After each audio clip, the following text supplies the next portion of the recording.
The Catholic Channel, Sirius XM 129 presents The Jason and Crystalina Show. Hold fast to what deep down you know is true and have some standards and really think, like, where am I at with God? A 1-hour special dedicated to talking with you about relationships. Call in now at 888-322-8465. You can have passion without friendship, but you can't have intimacy without friendship. And now, from the Chastity Project, here are Jason and Crystalina Everett. Hey everybody. Thank you for joining us today on the show. It is a blessing to have you with us. I am Jason Everett. This is my bride, Crystalina Everett. And this is the Jason and Crystalina Show because we couldn't think of a more creative name than that. So we're just sticking with that. But Crystalina and I have been traveling around the world for the past 25 years or so, talking about God's plan for human love and sexuality, talking to teenagers about chastity, parents about parenting, marriages, the ups and downs there. And so today we've got 1 hour with you to take your questions on anything related to dating, relationships, chastity, breaking up, struggles with pornography, addiction, the whole question of gender, any questions you got on this. We want to first just please invite you to join us on the show. The phone number to call in there is 888-322-8465. That's 888-322-8465. 8465, and anyone who calls in will get a free copy of St. John Paul II's book, A Meditation on Givenness. Now, you might have never heard of that before because most people haven't. It's something he wrote during the Year of the Family back in 1994, and for whatever reason, nobody quite knows, he never printed the thing. He passed away in the early 2000s. 2006 came out in Italian. 2011, someone translated it in English, but nobody ever really printed it. And so when we discovered this, it was like, wow, this is just gold. This synthesizes his thought on human love and theology of the body, the dignity of womanhood. I'm going to buy 100 copies. And I couldn't because you can't get it in print. So I reached out to the translator. I'm like, hey, it's kind of bold, but can we have the rights to print that thing? And they gave it to us. And so we've got it now for the first time in print in English, Meditation on Givenness. So if you're a fan of St. John Paul II, it's a beautiful little reflection on human love. Again, free copy to anybody who calls in to join the show today. But Crystalina, it's a beautiful fall day here in Arizona. Nice rain, which happens about once every 4 years. And so just gorgeous fall weather. Crystalina put up the Christmas tree just yesterday. I did not. Hello, everybody. Welcome to our show. I did not put on the Christmas tree I did put up the Christmas tree, but it has not had lights put on it yet. And it's just nice to have that ambiance during Thanksgiving dinner, but I have not decorated it, and our Christmas decorations are still in our garage. But they will be coming out soon because it seems like they're coming out everywhere around the neighborhood and the stores. And everywhere we go, it seems like it's already Christmas. Now, Crystal and I, we've been married for 23 years. We do have our differences in marriage. One is the Christmas tree. Oh, it's awful. So here's the deal. She's got like this 14-foot or whatever it is, artificial tree. I mean, it looks pretty amazing. It's gorgeous. It has lights in it, everyone. Come on, the ladies out there know what I'm talking about. Like plastic. It does not. I will get air fresheners. Now, evergreen air fresheners. I have a difference of opinion. My way to do Christmas tree, Crystal doesn't fully approve. I hunt trees, like kind of a spot and stalk kind of thing. We'll get a permit through the Arizona, Forestry Service or whatever, and I'll go up with the kids into the woods, and you actually get to hunt a tree. You get a permit, and there's only a certain number of trees allowed, and you get to pick your Christmas tree. You bring an axe out there. One year, one of my sons wanted to bring the shotgun because he wanted to feel like he was hunting the trees. We shot it, and then you chop down whatever tree you want, and you bring it home. And so it's just fresh. It's authentic. It doesn't cost like $900 like the ones at the tree lots in Scottsdale here. And it's gorgeous. I mean, sometimes it'll come with a raccoon or like some other critters in there or whatever. So Crystal isn't approved, but I don't know. That's how I roll, Crystal. We put it up. It smells beautiful. It's Christmas time, and we compromise, right? And we take care of each other's needs. Yes, we just compromise with all of that. But it looks like we have our first caller. Oh, wow. That was quick. So, yeah, as we get ready to call on this, invite this caller on, again, we just want to invite you to call in. Any questions, dating, relationships, marriage, chastity, you name it. We already got a call coming in from Houston, Texas. Hello, Houston. Christina's got a question about teens and dating. So let's roll. Christina, thank you for being the first ever caller. Good to hear from you. Hi.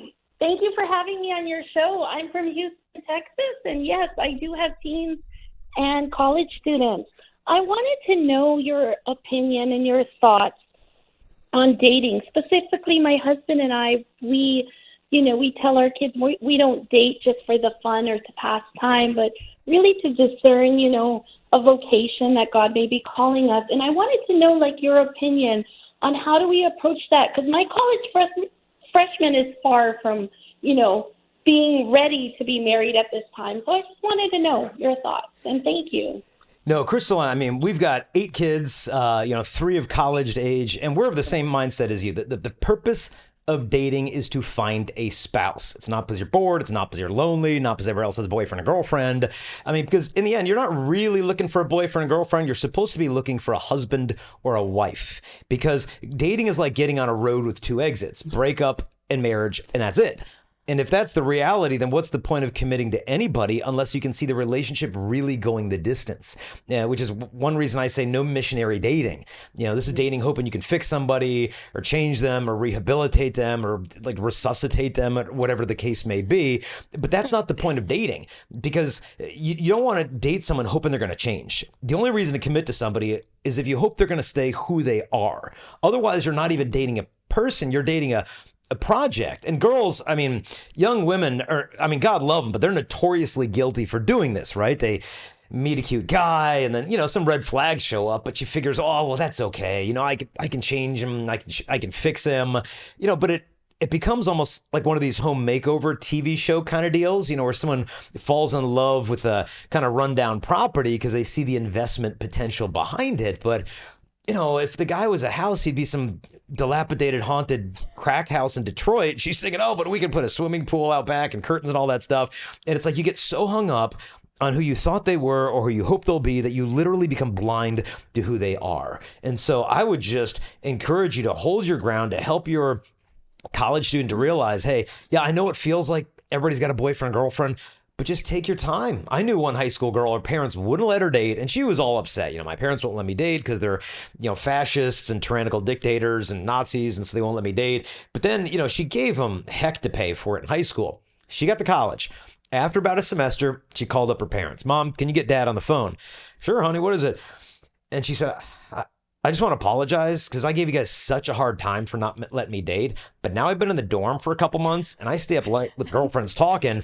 And it's like they've been through 7 emotional divorces in their high school relationships. And my heart is still in one piece. And so although I know I gave you a hard time, I really want to thank you, because I think it made me all the more ready to date when marriage is within reach instead of running out fast. And early on, you feel like you're the odd man out. But in reality, I think you're ahead of the game. So, and set that standard in your household and really hold to it, because they have to learn how to have friendships. And if they're forced down that road and there's just like, it's not going to be dating, if you're going to do it behind my back, then we have other problems, that they know they have to get their friends. They know they have to get groups together that make that your house the place. They come and maybe just have a movie night, or just know the expectation and keep it there.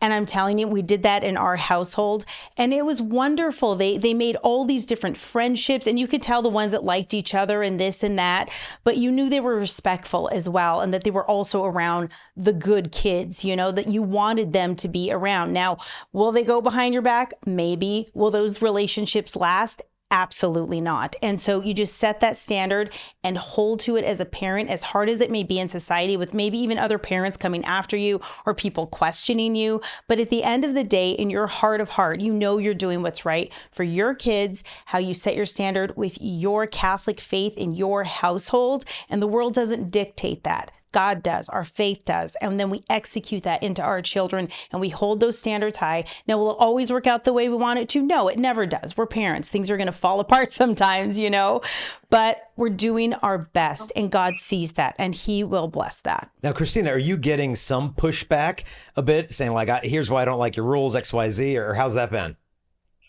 Oh, no, not at all. Okay. She's actually doing great, but she's seeing, in her university, my friend is dating, the 7th person. And I know that she does, like Crystalina said, feels like the odd man out. Yeah. So I just, wanted to talk to her when she gets back on Thanksgiving and see, just don't want her to feel pressured and feeling exactly everything you said. Something that might really help. Oh, I'm sorry. Something that Go I ahead. think might really help and something that makes it proactive on her end is ask her, like, do you really know what you want in a guy, in a future spouse? And encourage her to go to adoration and make a list of every and anything that she wants in that dream guy. Now, will he fulfill all of those things? Absolutely not. Will Jesus put the longings of her heart there? Yes. That's when she can pray and it'll kind of come out. And does she want him to be prayerful? Does she want him to be, I don't know, exciting, go hiking or go skydiving, whatever it may be. And that's what I did because I was dating loser after loser and I couldn't figure out why I kept ending in these dead end relationships where these guys would end up using me and I would be just completely hurt and destroyed. So I took a break from that. I went into adoration. I was going through a big, major just reversion in my life. And I really thought about what I want my future spouse to be and what virtues to have. And it came to 60 things that I wanted in a guy. And I thought, oh, I'm crazy. I am just really high standard. But I kind of laughed at myself. But it also really kind of built that wall that when those sweet smelling, smooth talking guys would come my way, which they always did, that I would know, okay, he doesn't have this. If he didn't have the basic qualities that I wanted in a guy, I knew I had no business dating him. So I literally kept him at bay and it actually protected me in the long run.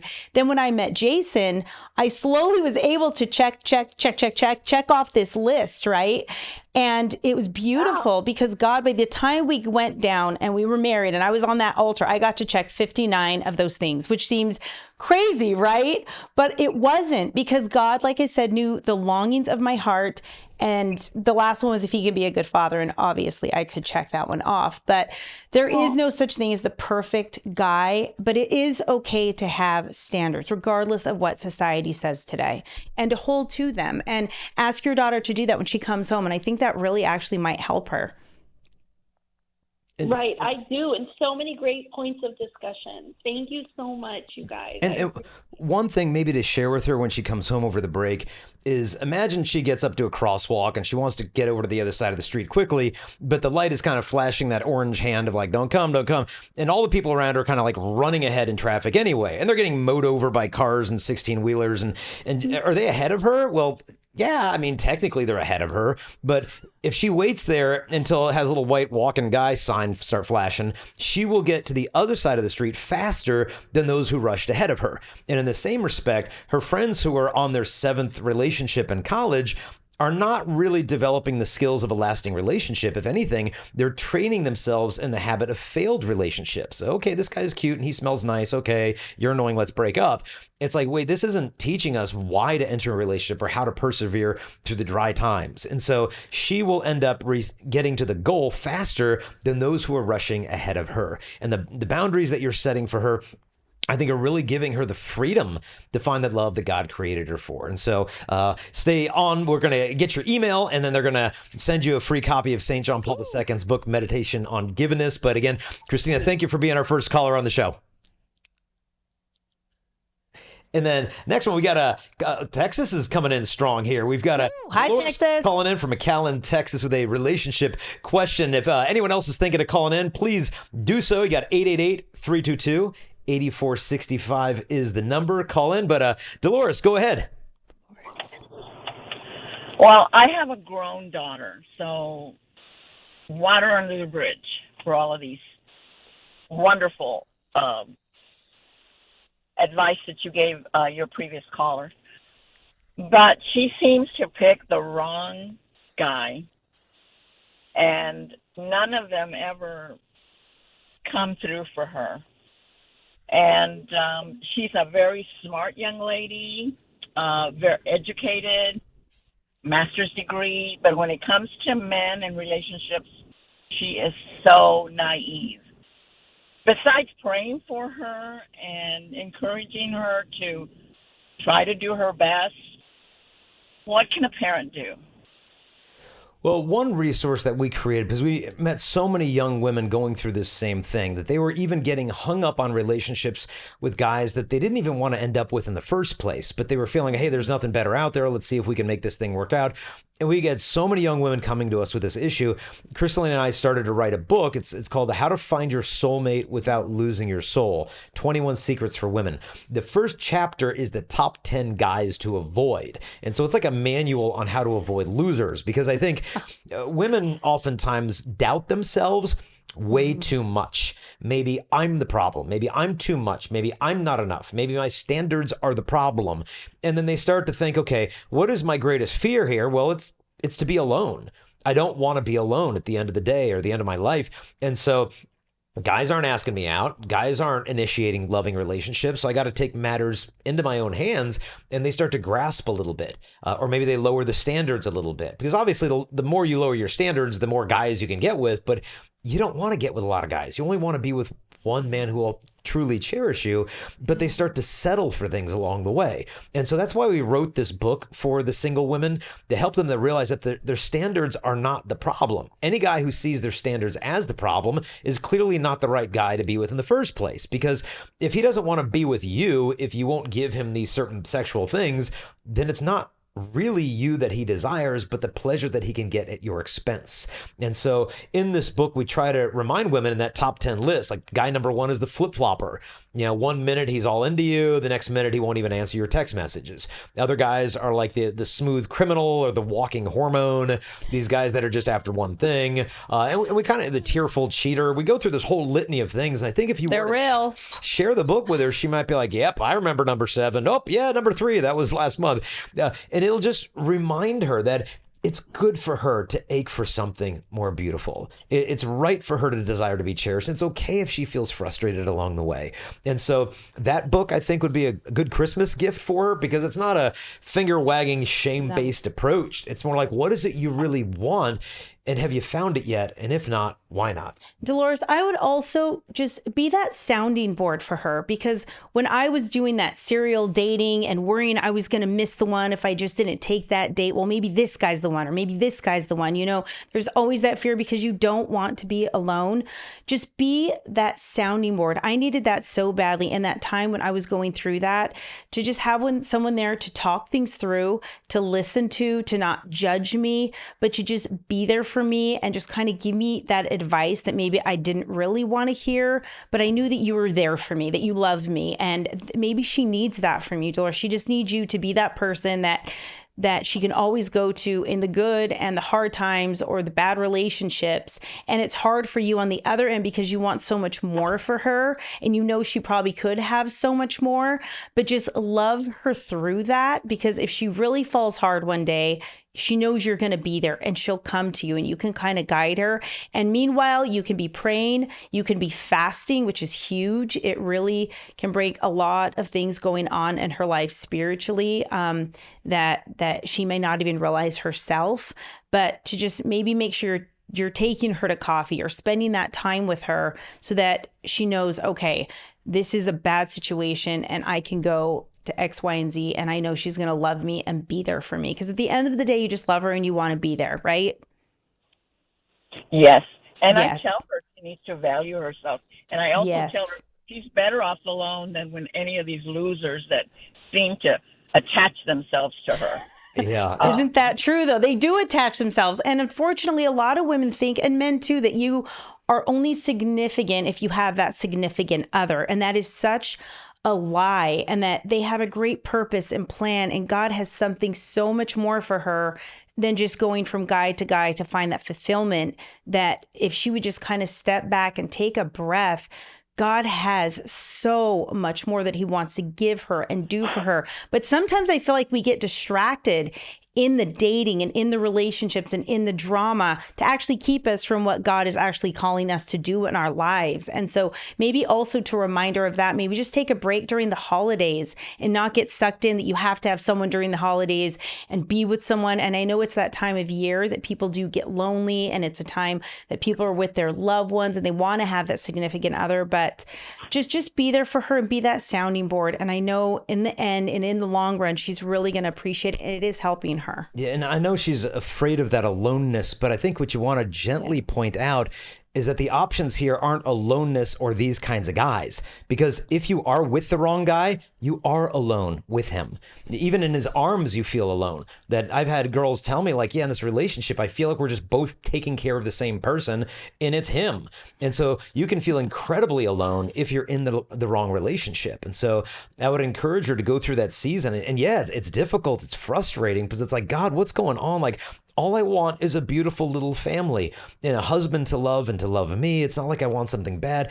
And you've got to encounter God in that place of darkness and not grasp for false consolations of like, I got to take matters into my own hands, but to try to be patient. Now, I know you mentioned the start of the call, what can I do besides prayer? And it's great that you're persevering in prayer, but I want to take the prayer up a notch here. There's a website we found called prayersfromnuns.com. So prayersfromnuns.com. You can hop on that website and you can type in a prayer petition and they will physically mail a letter to like over 100 convents of nuns with your prayer petition. My daughter's name is so-and-so. She's dating losers. Please pray for her.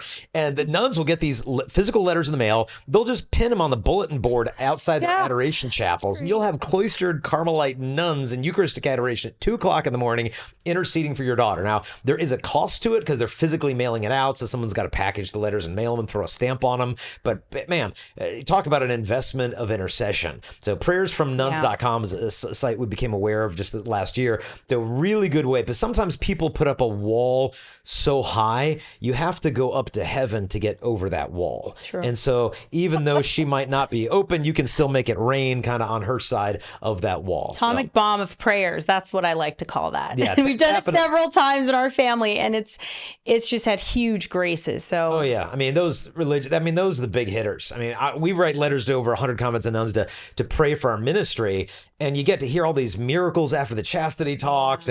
But I know what's going on. It's not because I'm a great speaker. No, it's like I'm buying souls with other people's money. Okay, like they're paying the credit card bill with this intercession. I'm kind of just going in there and swiping the card because the conversion happens through the grace. So keep that prayer, the fasting, the offering up of the sufferings. But if you do want to get the book, for our website's chastity.com, and you can find it there. Okay, thank you so much. We'll be praying for you. I'm so happy for your ministry, and I will pray for you and your ministry. And thank you so much for taking my call. Thanks so much. Thank you, Dolores. God bless you. We got Therese calling in here from Denver, Colorado. Thanks for the call, Therese.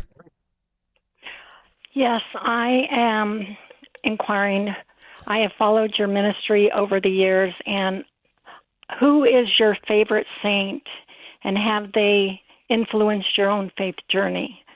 And the second question is, what's the one thing you would tell your older children about faith and life? Oh. And I'm going to hang up and listen to your response. Okay, got it. Well, thank you for the call. In terms of favorite saints, I mean, the first would be, Blessed Virgin Mary. Close second would be Saint Joseph. I'm not a big fan of art of Saint Joseph. Yeah. Just the stuff that depicts him as like an 80-year-old. Just because there's no historical foundation for that whatsoever. The reason why some Christian art depicts him as an elderly man is not because there's evidence of that, but it's to supposedly protect the virginity of Mary, that we just need to make him look really old and then, her purity is safe. But to me, it's so off the mark, because if you read the Old Testament in particular, chastity does not come with age. You look at the story of Susanna in the Old Testament, of the men who tried to seduce her, how you've grown wicked with age, offspring of Canaan, not of Judah. I mean, you don't get pure the older that you get. And so with Saint Joseph, his youthfulness, because back then a guy would typically get married at about the age of 18. So as soon as you could provide for family, typically you got married. And so I love just reflecting on this, that God took the most beautiful woman ever and entrusted her spotless virginity and purity to a college-aged guy. But Joseph's incredible love for Our Lady was not a threat to her purity or her virginity. it was Joseph's love that was the safeguard of her purity. And so her innocence was, not protected by his senility or sterility or whatever, but more by his virtue, his virility. And so St. Joseph, I love the idea of him as just this 18-year-old guy, because he was a tekton, which means a carpenter, but that's kind of an incomplete translation in the Greek. It's also a lumberjack, a masonry worker, a construction worker.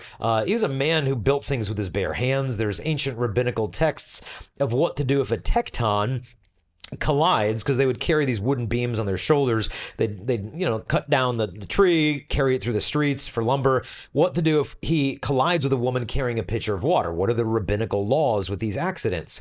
But you think of this young dad, maybe a 22-year-old Joseph, walking through the streets of the Holy Land with lumber on his back and his 4-year-old boy by his side, teaching his son to carry heavy wood through the streets of the Holy Land. It begins to just incarnate the beauty of the Holy Family there. And so I don't think God would ask Joseph to take the virgin from Nazareth down to, to go to Bethlehem, to go to Egypt, that's like hundreds of miles. I mean, if a guy's 80 years old, he's not going to be able, even if he had tennis balls under the walker, you can't go that far. It's just not going to happen. It's because Joseph was a young man. And so to me, I turn to St. Joseph as this terror of demons, the guardian of the Virgin. He and then St. John Paul II, I think would be some of our favorite saints. When we're going to jump to the break real quick, and when we come back, Crystalina is going to answer the question in terms of her favorite saint. And in the meantime, we want to invite anybody and everybody who's listening to please call in the show. Number to call in, ask your question. We've had 2 from Texas, 1 from Colorado already. 888-322-8465. Any question on dating, relationships, chastity, marriage, family, parenting, gender, all the stuff going up on Michigan right now in terms of the schools and the stuff that they're teaching those poor kids. Call in. If you do call in, you'll get a free copy of St. John Paul II's book, A Meditation on Givenness. In the meantime, you guys are listening to the Jason and Crystalina Everett Show on the Catholic Channel, Sirius XM, channel 129. We'll see you after the break. Let's get back to the Jason and Crystalina Show on the Catholic Channel. Call in now at 888-322-8465. Now, here are Jason and Crystalina Everett.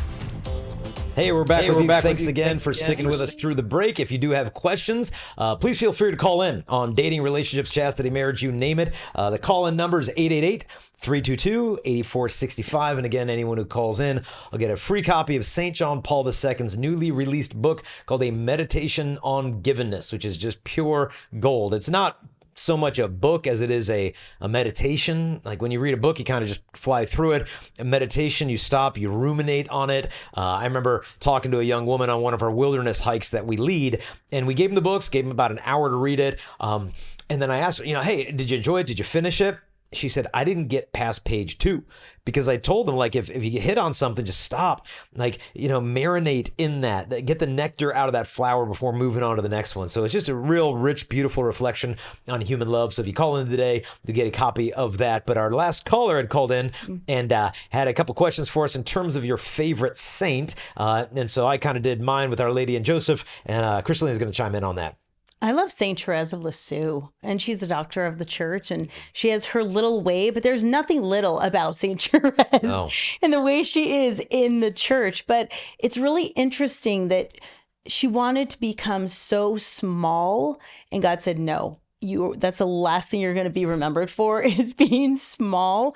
But her little way is beautiful. But I think in heaven, it's so much different because I see her as this warrior in heaven. It's the last thing is she's small, but she's going around, I feel like, just gathering this army of people that love her and her message. And I see her as a warrior probably because I love that photo of her and dressed up as Joan of Arc for that play that they did in the convent, right? And she's dressed up as another saint because she loved Joan of Arc and she actually wanted that charism and just go out and just charge, right? Yeah. But instead she got on her knees in her cloister with her suffering, her humility, and her trust for God. And it's just beautiful. And it's hard. That's the way of a warrior, of a saint, is actually not with the swords and just overpowering somebody, but it's really getting on your knees in humility. And I think that's one of the biggest weapons in the spiritual realm is humility, because the devil can't stand it. He can't walk in it. He can't get near it.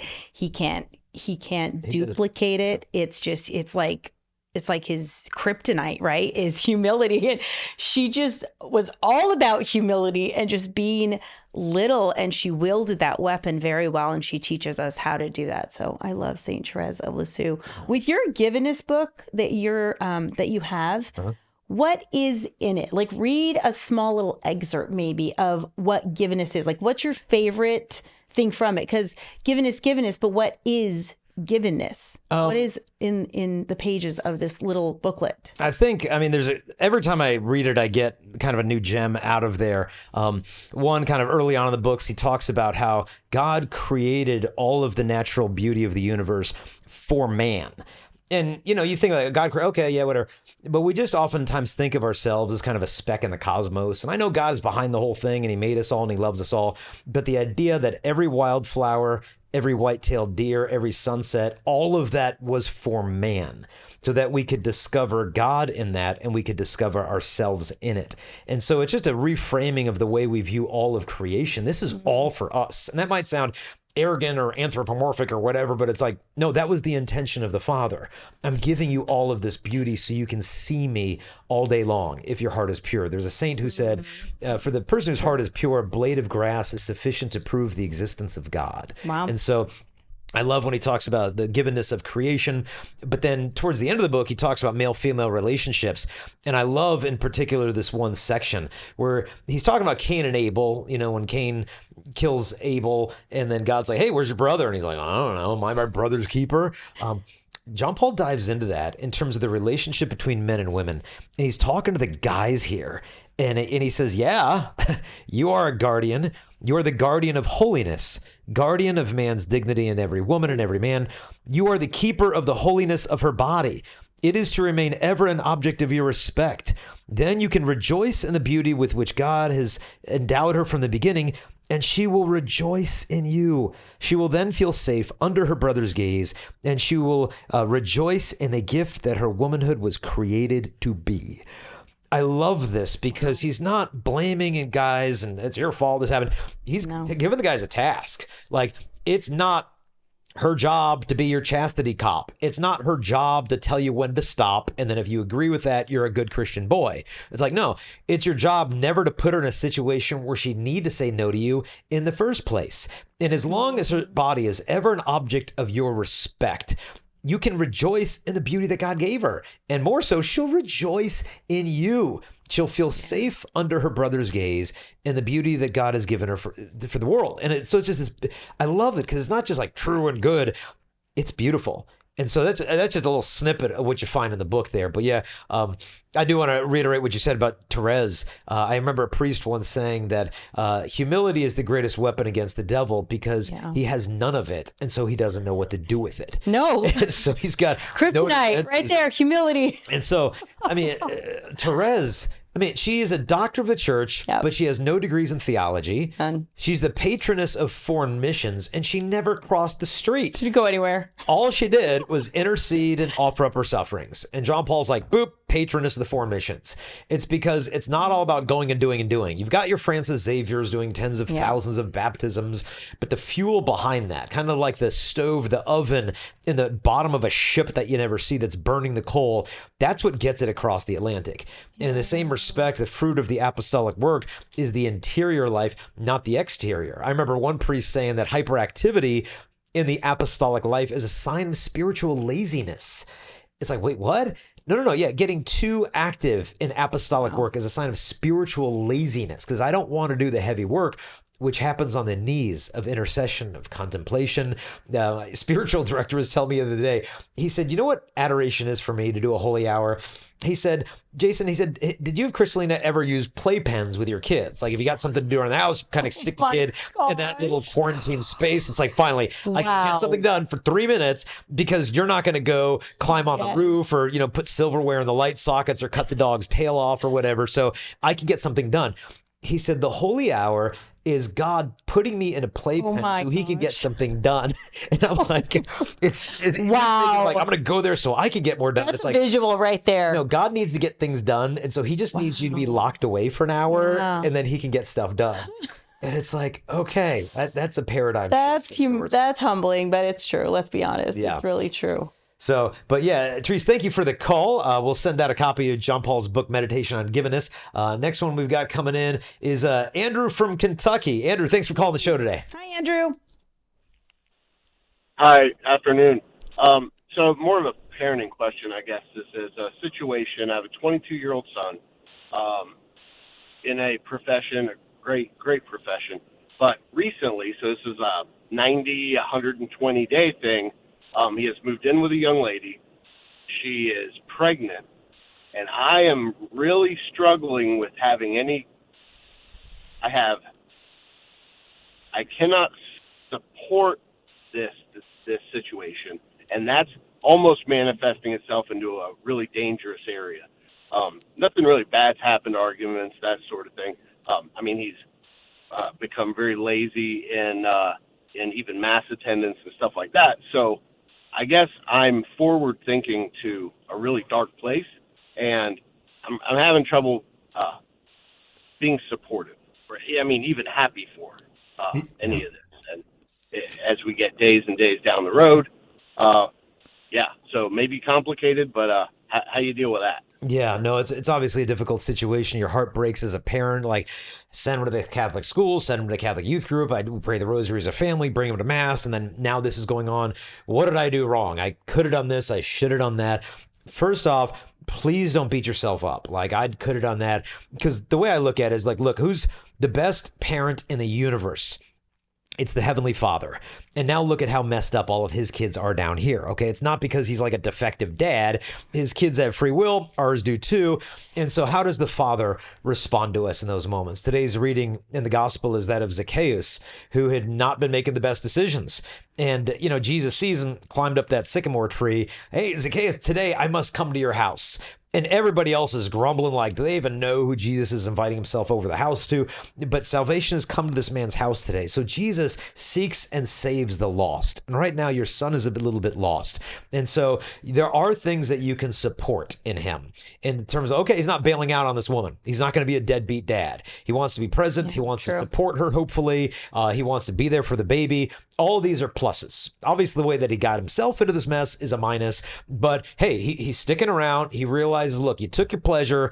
Now it's time to take your responsibility. But what you could hopefully point out to him is that you affirm him and sticking around and be supporting the mother, getting her prenatal vitamins and taking care of her. But every study that's ever been done in terms of cohabitation shows a negative impact on future relationship stability, higher rates of infidelity, divorce, abuse, you name it. And so it's not the way to go forward in the relationship, because you can't test drive something that by its very nature is permanent, which is marriage. Now, he might feel so deep into this. It's like, well, I feel like I'm bailing out on her if I don't move in and help her out in some ways.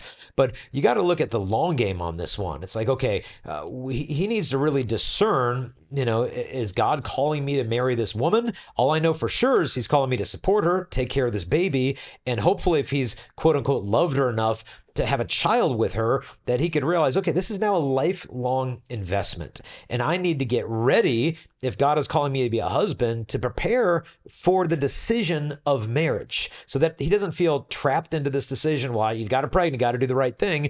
Because what happens 3-4 years down the road, he's like, oh, the only reason I marry this woman is because I got her pregnant, and who needs this? And then the kid goes through a divorce and it's a big mess. So discernment still needs to take place. No discernment needs to happen. Do I need to take care of her and the baby? You absolutely do. But jumping into a cohabiting relationship is not the way to set this thing off on the right trajectory. So what I would recommend, we did a book for the guys called The Dating Blueprint, where we have a chapter on there that really focuses on how to prepare for marriage, how not to live together and why not to live together. Maybe you could share that with him, but I think if you're sharing it with him, you want to begin by pouring in some, hey, bud, I know this is a tough situation, but you need to know that I love you and I'm here for you. And I'm really glad that you're going to support that baby. You guys aren't going to take the easy way out and see the baby as a problem that needs to be removed. And I'm really proud of you for sticking out, wanting to support her.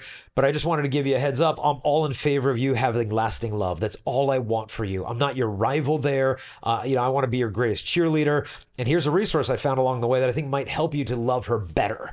And that's all I want for you, is to love her as she deserves to be loved, because she's afraid right now. She's scared. This isn't what she had planned either. And I know it's unexpected, but you guys can still make something beautiful out of this. Is that something you think you can do, Andrew? Or are you in a place right now of maybe just anger and hurt and how did this happen, and maybe blaming yourself for, even though this is not your fault? Like, where are you at with all of this? Yeah, make a long story short. We have a big family, just as you just mentioned. This is 30 years of Catholic school and the whole shooting match. Yeah. Okay, and here it is, the oldest grandkid, and oh boy, do we have a mess that's both embarrassing and with a Protestant girlfriend and the whole thing, and I don't know. It's just very confusing. It's very confusing on which road I just can't get excited, and I just end up in confession every 5 days. Yeah, because there's a lot of anger and embarrassment, and you knew better. You knew better. How did this happen, kind of thing, and how have your conversations been with him since this has happened? Fine, but. Yeah, they've been fine. They've been great, but that's because I'm lying to him. I just don't. Not lying specifically, but I'm lying because I'm not. He avoids most conversations because it's me saying, "Missed you in Mass. I'll be at St. Julie's. Meet me there." This, that, and the other thing. If it's not the usual family stuff, but then. What 22-year-olds call their parents every day. That's normal. But around this situation, he knows it's not. I just can't get even a minuscule of excitement, and I don't want it to turn into something nastier. Yeah. And you don't.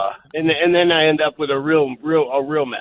Yeah, but you don't need to fake an excitement that you don't feel. Don't feel an obligation to do that. I think what you would want to do is say, hey, bud, I just want to know that we love you and we support you and we're going to be here for you through this. We're all going to, I know it may not be exactly the way you had planned everything would roll out, but we're going to support you. We're going to support this baby, and we're here for you and we love you. Maybe he's feeling a lot of shame and embarrassment right now because he knows he was raised better. But we had just got done talking about Saint Therese. Her mom was a canonized saint. Her dad's a canonized saint. She's a canonized saint. Her sister got kicked out of Catholic boarding school 3 times for behavioral problems. And I'm like, hey, did you not get the memo? We're doing the saint thing. So if one goes off the rail, it doesn't mean that she finally got her act together and became a nun when she was 37, this sister. But just try to pour in. You don't have to pretend a fake excitement you don't feel, but just try to be there as a father to him and say, hey, bud, I want to let you know that we love you. We're going to be here for you through this. Andrew, are you able to just maybe go out and have actually invite him purposely to a lunch or a breakfast, or go have coffee, and to sit down and really pour out and give him your heart of exactly where you're at? This is really hard on our family. Just be honest. Have that brutally raw, honest conversation, because it sounds like to me, Andrew, that you're holding a lot in, and there's a lot of anger, and you don't want to turn it into rage. You don't want to turn it into resentment. And that's what the evil one does, that those seeds are planted and then they start festering and growing, start choking out the good. And we start becoming someone who we never meant to be. And you're more often going to confession, and you're more often confessing the same thing, when honestly, at the end of the day, just invite him and be honest with him, have that just really hard conversation and see where he's at, and not in a mean, putting him down kind of way, but just where you're at and what this is doing and what this has done, but also that you want to be there for him. You understand it's hard, but maybe that's something that can help. And just pray before then, and just fast also, because that's really going to arm you in all of this. And Andrew, we've got to run to a break now, but I want to not only assure you of our prayers for the situation, I'd ask everybody who's listening to the program right now. Andrew, and we're going to a break. You guys listen to the commercials, the sponsors of the program, while doing a Hail Mary for the situation, for the girlfriend, for the baby, that God's glory would shine through this whole thing. So we're going to run to a break. You're listening to the Jason and Crystalina Everett Show on Sirius XM Catholic Channel, number 129, and we'll see you right after the break. Call in to the Jason and Crystalina Show on the Catholic Channel with your relationship questions. 888-322-8465. Let's get back to Jason and Crystalina Everett. Actually, completely disregard the advice you just heard. Do not call into the show. The lines are so full, we're not going to even be able to take all the calls before the end of the show. We've got less than 10 minutes, and so I want to just dive in and see how many of these calls we can get through before we wrap up the show. Yeah. From Brooklyn, New York, we've got Rich calling in. Rich, how are you? Hey, how you doing? Doing well. Rich, thanks for calling. You're welcome. Yeah, so I just got a quick question. I'm just returning to the faith after a long time. I was born Catholic. Welcome back. Have to say that right away. Party. Yeah, amen to that. So, so I'm single now. I'm 31, and I'm seeing like where could I be looking for, women that are putting God first in the parish and more community like that, and how do I go about dating with Christ-centered, actions instead of, because I was in the world for a while when I went away from the faith and was doing okay there in the dating world, but now it's a whole different ballgame. Oh, yeah. No. Well, first off, welcome back home. You are one of so many. I know Fox News had a big story on this, how so many young adult Catholic men are flooding to the church and back into the Catholic Church.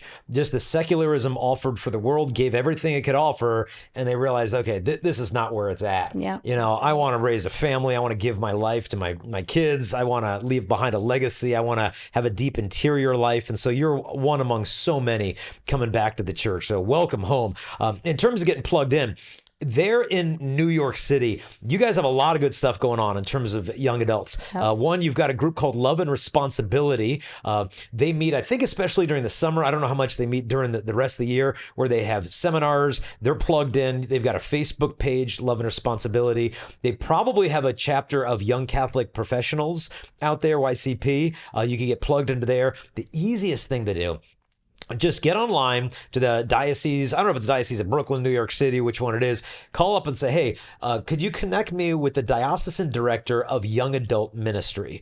Call up that office and say, hey, what do you guys got there? And they'll be like, hey, we got theology on tap on Thursday. Mm-hmm. We've got this young adult group that meets for Eucharistic adoration on Saturday nights after this Mass. There's a lot of Catholic young adult singles, and you got to get plugged in to those groups because, I've been there to New York City, and you don't see a lot of families because there's not space for them. You can't even park a car. Yeah. The apartments are 800 square feet or whatever. And so it's just a lot of people transitioning through their careers and hard to find people that share your values. And so you want to call the diocese, say, hey, where do I get plugged in?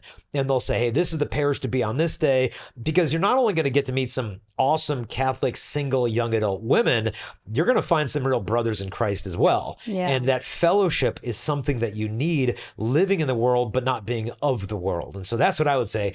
Get plugged in to all the Catholic young adult stuff going on. And I'd say this for anybody in any diocese. And if you're having trouble finding them, there are good Catholic dating apps out there, whether it's Catholic Chemistry, Sacred Spark is the new one, Ave Maria Singles, Catholic Match, Catholic Singles. There's good online resources. I'd recommend start in person. If things aren't panning out, then go digital. But Crystal, what would you add? I would add really just stay close to the sacraments, stay close to Jesus in the Eucharist. And right now, your relationship and coming back to God, not that it's fragile, but it's this whole new thing, right? And you want to kind of nurture that. You want to protect it because the evil one knows where you're weak. And I'm going to tell you right now, and I'm going to prepare you. He's going to come after you. He's going to tempt you. He knows where you fall, what your struggles with, your temptations, and you need to be on guard right now of those things because he is going to want to come and snatch that light that God has given you. And I think it's beautiful. We need good, holy, godly, strong men to protect what is good and holy and sacred and true.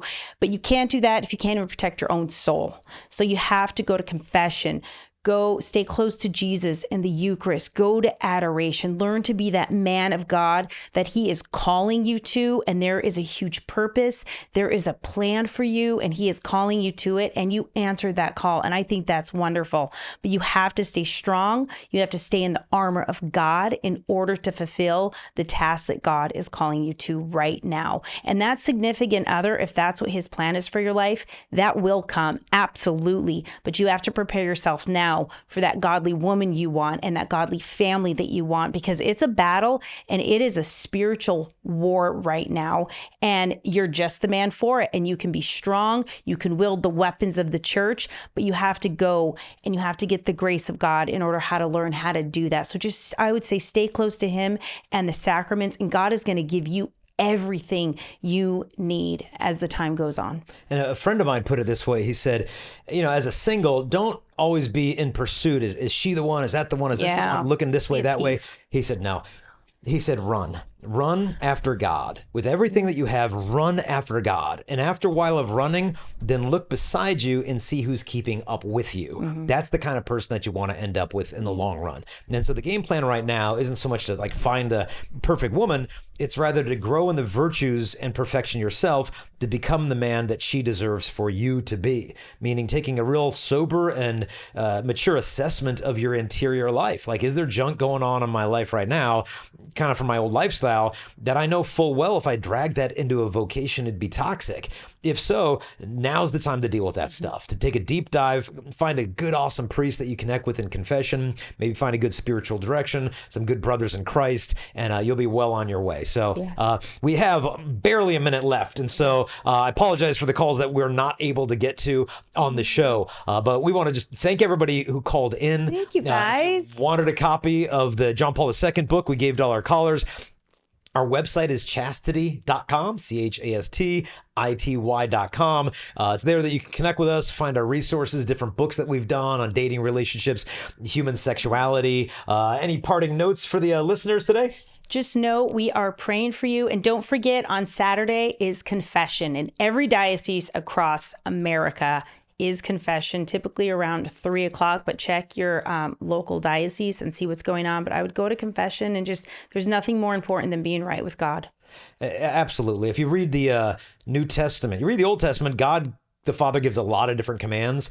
I'm not a biblical scholar, but from my reading of the New Testament, it would appear that God the Father only gives one command in all the pages of the New Testament. And the command is, "This is my beloved Son, listen to him." In other words, the one thing that the Father wants us to do is just be still and listen, especially during this holiday season with so much noise and commercials and materialism, to just carve out room for silence during your day to hear the voice of the Father, because he's got great things for you. So just trust in the heart of the Father. And I think you'll find what St. John Paul II said was true, that every person who seeks the kingdom of God will find himself. And so thank you all for joining us today on the Jason and Crystalina show. Please pray for all the callers who called in, all the things that they're wrestling with. Please keep us, our marriage, our family in your prayers, and be assured of our prayers as well. God bless you. Thanks for joining the show today.